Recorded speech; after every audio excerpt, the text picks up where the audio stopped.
Good morning. Last week, yet again, Labour peers in the House of Lords contrived to stop the Safety of Rwanda bill. For almost 2 years, our opponents have used every trick in the book to block flights and keep the boats coming.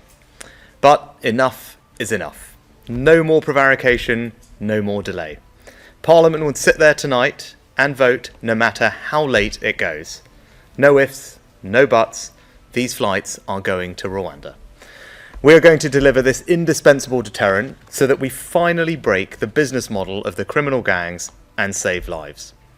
Starting from the moment that the bill passes, we will begin the process of removing those identified for the first flight. We have prepared for this moment. To detain people while we prepare to remove them, we've increased detention spaces to 2,200. To quickly process claims, we've got 200 trained, dedicated caseworkers ready and waiting. To deal with any legal cases quickly and decisively, the judiciary have made available 25 courtrooms and identified 150 judges who could provide over 5,000 sitting days. The Strasbourg Court have amended their Rule 39 procedures in line with the tests set out in our Illegal Migration Act, and we've put beyond all doubt that ministers can disregard these injunctions with clear guidance that if they decide to do so, civil servants must deliver that instruction. And most importantly, once the processing is complete, we will physically remove people.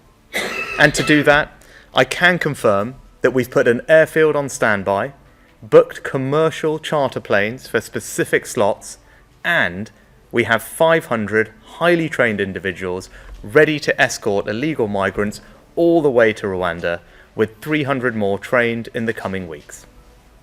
This is one of the most complex operational endeavours the Home Office has carried out. But we are ready, plans are in place, and these flights will go come what may. No foreign court will stop us from getting flights off. Rwanda is ready too, and I'd like to thank the government of Rwanda for their work in strengthening their asylum system, passing legislation, and setting up a new appeals tribunal. The next few weeks will be about action. But whilst I'm conscious people want deeds, not words, I'm not going to outline now exactly what will happen when. And there are good operational reasons for this. There is a loud minority who will do anything to disrupt our plan, so we will not be giving away sensitive operational detail which could hinder all the progress made to date. Teams across government need to be able to get on and deliver without interference. They are working flat out to deliver this genuine game changer. The first flight will leave in 10 to 12 weeks. Now, of course, that is later than we wanted, but we have always been clear that processing will take time, and if Labour peers had not spent weeks holding up the bill in the House of Lords to try to block these flights altogether, we would have begun this process weeks ago. And the success of this deterrent doesn't rest on one flight alone. It rests on the relentless, continual process of successfully and permanently removing people to Rwanda with a regular rhythm of multiple flights every month over the summer and beyond until the boats are stopped. Now, I know there are some who will hear all of this and accuse me of lacking compassion, but the truth is the opposite. We are in a battle with callous, sophisticated and global criminal gangs who care nothing for the lives they risk in unseaworthy dinghies. 9 people have died already attempting to cross the channel just this year, including a 7-year-old girl. That's why we've secured the largest ever deal with France to strengthen interceptions on the French coastline. And because a third of all arrivals were coming from Albania, we struck a deal that reduced illegal Albanian migrants by 90%. Taken together with doubling illegal working raids and returning 150 hotels back to our local communities, we got the number of small boat arrivals last year down by more than a third. The first time they had fallen since this phenomenon began, and at a time when European countries were seeing numbers rise exponentially. But these sophisticated gangs are changing tactics once again, as well as piling twice as many people into small dinghies and increasing violence against French police. They have shifted their attention towards vulnerable Vietnamese migrants. Vietnamese arrivals have increased tenfold and account for almost all the increase in small boat numbers we have seen this year. And just as we succeeded in reducing Albanian arrivals dramatically, so I'm confident we will do the same when it comes to the Vietnamese. President Macron and I have agreed to work with European partners on closing loopholes to enter Europe in the first place. The Home Office have signed a joint statement with the Vietnamese government committing to deepen our already very strong migration relationship. And just last week, officials from the government of Vietnam were at Western Jetfoil and Manston to observe border force operations on the front line as they continue to manage small boat arrivals. But we can't keep reacting to the changing tactics of these gangs. The truth is, we need innovative solutions to address what is a global migration crisis, to disrupt the business model of people smuggling gangs and save lives. And that means a systematic deterrent. The only way to stop the boats is to eliminate the incentive to come, by making it clear that if you arrive here illegally, you will not be able to stay. And this policy does exactly that. And be in no doubt about the choice that the country will face later this year. The Labour Party have no plan. They would have no treaty, no bill, and no flights to Rwanda. They are resigned to the idea that you will never fully solve this problem. Their priority is not stopping the boats, but stopping the planes removing people who have no right to be here. And that would achieve only one thing. It would send a message to the criminal gangs that they can continue their deplorable illegal trade in people. And my policy is different. I believe it should be this country and your government who decides who comes here, not criminal gangs. And I have a plan to deliver it. So we will start the flights and we will stop the boats. Thank you. Right, we turn some questions from the media. Can I start with the eye, please? Thank you, Prime Minister. How many people do you expect will be on these flights by, say, the end of the autumn? You say there's going to be a regular rhythm of flights starting in July. How regular? How many people each month? Thanks, Hugo. As I said, I know there'll be lots of interest in the exact operational detail of what we're about to embark on. And I've tried very hard in my statement to give everyone a sense of the preparation work that's gone into this, and as much as I am able to say about the future, and that's for a very good reason. It's clear that there is a loud minority of people who will do absolutely anything and everything to disrupt this policy from succeeding. You only have to look at what's been going on in Parliament over the past few weeks and months with the Labour Party at every turn blocking progress on this bill. You saw that last week. You will see it again today. And that's why I'm not going to get into exact detail about what exactly is going to happen when and where, because that will just give people more opportunities to try and frustrate the process. But what I can tell you is that an enormous amount of prep work has gone on. We've trained 200 of our best caseworkers. We've increased detention capacity to hold people. We've identified specific dozens of courtrooms, made available the right judges, put an airfield on standby, and, crucially, booked planes, commercial charter planes, for the first flights, trained 500 escorts, and made sure that everything on the Rwandan end is ready for people to be received. But what I will say is this is not just about one flight, right? This is about a regular rhythm, multiple flights a month through the summer and beyond, because that's how you build a sustainable deterrent. Right? The first flight in 10 to 12 weeks, and as I said, later than we would have liked, but you can see the delays that we've been subject to thanks to the Labour Party. But it's not just about that one flight. It's about putting a system in place, and that's what we've done, that will ensure the successful delivery of multiple flights a month through the summer and beyond until the boats have stopped. That's what we're determined to deliver, and that's what our plans will deliver. Next, we go to the Times. Good morning, Prime Minister. Thank you. Aubrey Allegretti from the Times. If you do manage to start the flights to Rwanda, does that mean that the UK won't need to leave the ECHR? So I'm confident that we are acting in a way that's completely compliant with all our international obligations, and we work very hard to deliver that. But what I'd say is we are a reasonable people trying to do a reasonable thing, and my patience, like the patience of the British people, is worn pretty thin at this point, and we're going to deliver this policy.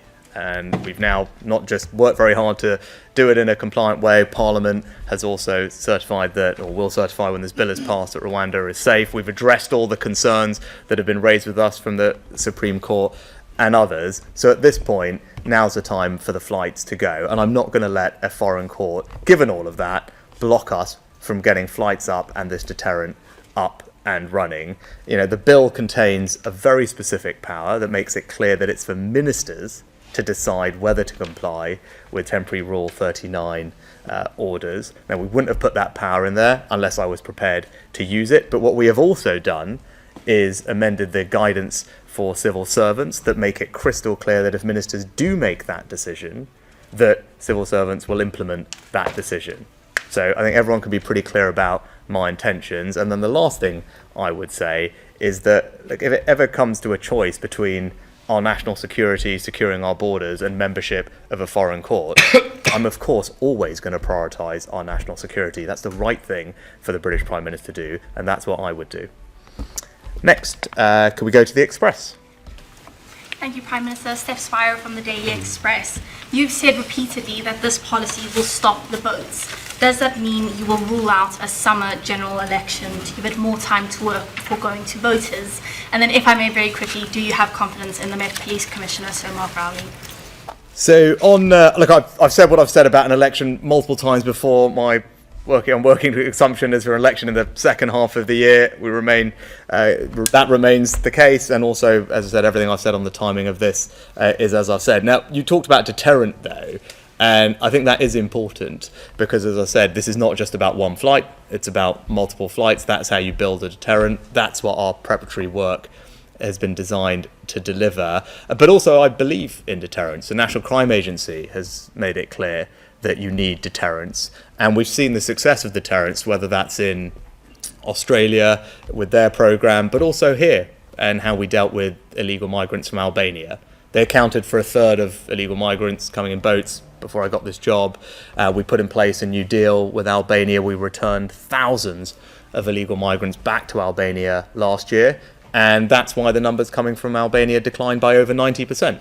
Right? So that shows you that deterrence works. When people know that if they come here illegally, they won't be able to stay, then they stop coming. Right? It's not worth their while. We break the model of the criminal gangs. So I have high confidence that deterrence works. We've done it here with Albanians. It's worked internationally, and that's why getting the Rwanda policy up and running is so important. And look, on the Met Police, I share the shock and the anger that many are feeling when they saw the clips over the weekend. And what I would say about Mark Rowley and the police, they do have a difficult job. Of course, I appreciate that. But what happened was clearly wrong. And it's right that they've apologised for that. And yes, I do have confidence in him, but that's on the basis that he works to rebuild the confidence and trust of not just the Jewish community, but the wider public, particularly people in London, but more broadly. And you regain that trust and that confidence by making it clear that the police are not tolerating behaviour that we would all collectively deem unacceptable when we see it, because it undermines our values, and I think that is critical. And I know the Home Secretary will be meeting the Commissioner later today. Next, if we go to GB News. Olivia Utley, GB News. This was supposed to be emergency legislation, but it's been 5 months and it's still not over the line. Is the House of Lords fit for purpose? You talk about emergency legislation. We have worked at pace to deliver because I know and I believe that this is an incredibly important issue for the country. All right, people's patience has run out, as has mine. Right, they're fed up with the endless, whether it's legal merry-go-rounds, legislative merry-go-rounds, tired of this people trying to block this policy, and that's why when we got the judgment last year, and I think I stood here and spoke to you all when we had the judgment last year, I said, look, we disagree with it, but we respected it and we worked rapidly to rectify it. Within a matter of weeks, James and the team, we had negotiated a new treaty with Rwanda to address all the concerns, and we brought forward new legislation, right? So that's how we responded. As I said, in a matter of weeks, we had all the mitigations ready to implement this policy. But here, look, I'm talking to you now, and it's April. Why? Because Labour peers in the House of Lords have repeatedly voted against and blocked this bill. That happened just last week. Again, it will happen again today. And I think it's crystal clear that the country believes this is a priority. I've been clear from the first day that I got this job that it's a priority for me to stop the boats. And that's why I'm talking to you today about all the prep work that has gone in behind the scenes and why I'm confident about our delivery going forward. And I think, all the team are here, and we chaired the first meeting this morning of the Illegal Migration Operations Committee. Home Secretary stood up a Gold Command operation at the Home Office to deliver this. This is an incredibly complex operation, and I want people to be reassured that whilst the Lords have been taking their time to continually block this policy, we have been getting on working hard to prepare to implement it. And that's what we discussed this morning. As I gave a hint of earlier in answer to a previous question, it is a complex process, but we have been doing everything you would expect us to do to be ready for this moment. Training caseworkers, building detention capacity, getting the judiciary and the courtrooms ready, training escorts, getting charter planes booked, getting an airfield ready, getting the guidance changed, working with the Rwandans, as the Deputy Foreign Secretary has done brilliantly to make sure they are ready with their people all trained at their end, accommodation ready, asylum systems ready over there. This is an enormously complex operation. We've been working very hard to deliver it, but as I said, people's patience has run thin, my patience has run thin. We want to get this done, and we want to get these planes off.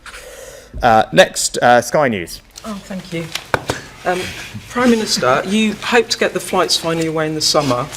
You state your reputation on this policy. Is this a moment of success for you when that bill passes?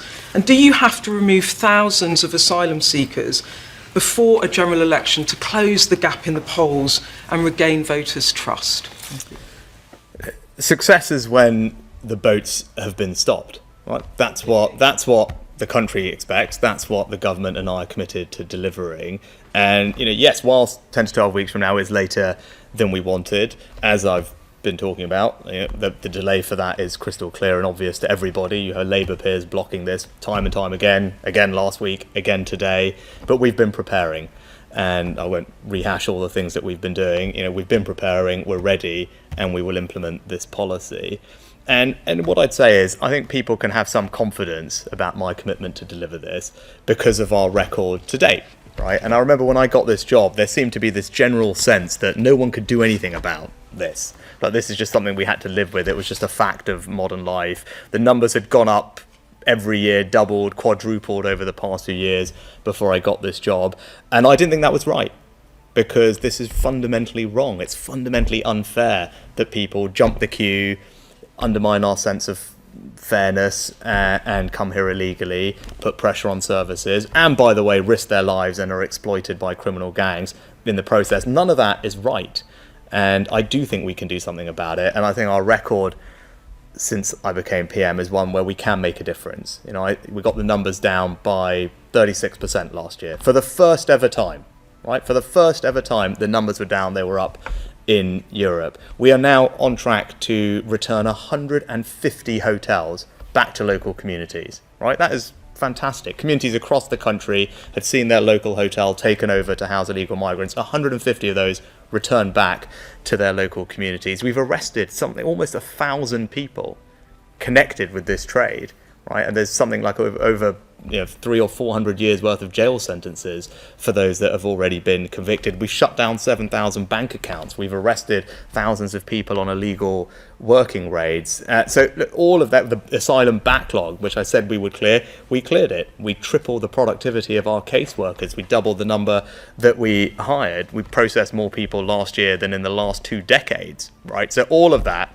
should give people confidence that you can do something about this issue. Right? If you put your mind to it, you're prepared to go through all this detail and be bold when it comes to solutions like Rwanda, you can get a grip of this problem, right? We're not there yet by any means, right? But the plan is working. Last year showed, and all those numbers I just gave you show that the plan is working, but we've got to finish the job, right? We can't, as you saw this year, we've got this increase in Vietnamese. That's the new issue. Last year it was Albanians, or year before it was Albanians. We dealt with the Albanians. We will deal with illegal migrants from Vietnam, but we can't keep playing this whack-a-mole strategy, dealing with it in a piecemeal fashion. You need a systematic deterrent. That's why the Rwanda scheme is so important. That's why the team is, they're all here, because they've all been working very hard across government to get this up and running. It's not just about me. This is about the government collectively delivering for the British people on an issue that they care about. And I said the contrast when that election comes, and I won't go over this election thing all over again, other than to say that there's a clear contrast to that election, right? We are a party, we are a government that cares about this issue because it's wrong. We fundamentally think illegal migration is wrong, it's unfair, it's dangerous, and the government is going to do something about it. We have a clear plan to do something about it. Yes, it's novel, I get that. Yes, it's radical, but that's what this situation demands, right? And our track record shows that we can deliver, and in spite of everyone trying to block us, the Labour Party at the front of that queue, right, we will get this done, and that is a choice at the next election. If you care about this issue and you want something done about it, then it's really only one party that's going to deliver that for you, because the Labour Party can't tell you at all what they would do about this issue. And worse than that, they have actively tried to frustrate us at every turn. I talked earlier about the 900 people that we've arrested, right, with the powers that we've passed. The Labour Party voted against that. Right? There's a very tangible difference, right? Those are new powers that a Conservative government passed that have now led to the arrest of almost 1,000 people, sentenced to almost 500 years worth of jail time. The Labour Party didn't just kind of, sit back. They literally voted against that. And that is helping us bring these numbers down and tackle this trade and save people's lives. And if it was up to them, all those people will be out on the streets continuing to ply this awful trade. Right? So that's the contrast when that general election comes. Right, next, Talk TV. Peter Cardwell, Talk TV. The Rwandan President, Paul Kagame, you met him recently. He has said that money could be returned if this scheme doesn't work. We know the Buwiza housing development, 70% of that housing development has been sold. It was originally meant to be from people who were sent to Rwanda. You've talked about the preparation a lot on the UK side. You've talked a little bit about the Rwandan side. How confident are you that even though the migrants might be on board, that the Rwandans still are? Yeah, so I met President Kagame just the other week when he was in London. We have a very good, close relationship, and we're very lucky. Our Deputy Foreign Secretary, Andrew, has a very long-standing relationship with the Rwandans and the Rwandan government, and has been crucial in making sure that we work well together. But to your point, Peter, that they're doing absolutely everything that is required to make sure that the scheme is successful. Just to give you a sense of that, they've got initial reception accommodation centres ready, Hope Hostel being the first one, and longer-term accommodation beyond that will provide accommodation for thousands. The Home Office have now helped to train, I think at last count, 69 different Rwandan asylum decision makers. There are almost 40 Rwandan lawyers that are ready to provide extra legal assistance. Judges have also been trained. The co-presidents of the new appeal body in the treaty have already been selected, and the Joint Monitoring Committee has already been set up. So thanks to Andrew and the Home Office's work, I think we're in very good shape, actually, and Paul is completely committed to making this partnership work. Whenever we've needed something from them, when we've had to address concerns that have been raised by our courts, they've been willing to work with us. We've done it constructively and collaboratively. And I think the question you should ask, and Andrew spoke to this morning, is why? Why? Because Rwanda cares about tackling this issue, right? It has proudly already hosts more than 135,000 people seeking safety. They're as passionate as we are about ending this awful global illegal migration crisis. They've got a proud track record working with the UN for Libyan refugees, for example. And this is an opportunity for us to strengthen not just our economic relationship with them, but work together with them to help do something that many other countries, by the way, are looking at as a potential model. And many European countries, and I speak to lots of European leaders, all of them, right, know that illegal migration is a growing challenge. It's a global challenge. And together with Rwanda, we're on the forefront of demonstrating a new way to deal with this. And I think that is something that people have stand up and taken notice of. The Rwandans like us are keen to make sure it's a success. And as I said, European countries are looking at this, and I will say this here, I've said it in the past, you've seen the narrative on this change from the first time I spoke to you all when I got this job. I said then that others, where we lead, others will follow. You have seen that, right? European countries all talking about third country partnerships, and that being one of the tools that you need to resolve this. This is novel, this is innovative, but it will be a game changer, and I'm grateful to the Rwandans and Andrew's work in particular in making sure they're absolutely ready to successfully implement the policy. And the last thing I would say, it's a very long answer, is the treaty, which we work very hard with, will be ratified, as we said, in the days right after the bill receives royal assent. That is all on track, and that is ready to go as well. And it's the treaty that deals with all the concerns that were raised by the Supreme Court, the monitoring committee, the extra set of judges, all of that, which Victoria can go through in detail. But all of that is done and ready to be ratified as soon as the bill passes. And lastly, could we go to the BBC? Thank you, Prime Minister. Chris Mason from BBC News. You're acknowledging explicitly today that your initial promise to get flights off to Rwanda this spring isn't going to happen. So there will be a scepticism about your capacity to deliver. Can you be certain that by the time of the general election you'll be able to prove that this policy is a deterrent? Thanks, Chris. Look, I'm not going to get into the timing of the general election again. I'll just refer to what I said previously. But what I would say is, look, we expect the first flight to go in 10 to 12 weeks. Of course, that's later than we wanted, but we know the reason for that. It's that the Labour Party has consistently and at every turn blocked and opposed this bill going through Parliament. That happened again last week. It will happen again today, after we moved very quickly last year to bring forward this bill and a new treaty to make it clear that Rwanda is safe. Now, also, though, it's important that we do this properly. Right? There are going to be people, as we've seen, at every turn who try and oppose us and undermine us, and that's why we should prepare and implement this thoroughly. For example, we want to make sure that the quality of the decision-making is absolutely great, because in the past people have raised concerns with that and used that as an excuse to frustrate the policy. That's why it's important that we've trained people and we take the time to make those decisions very rigorously. But also, as I said, this isn't just about one flight, right?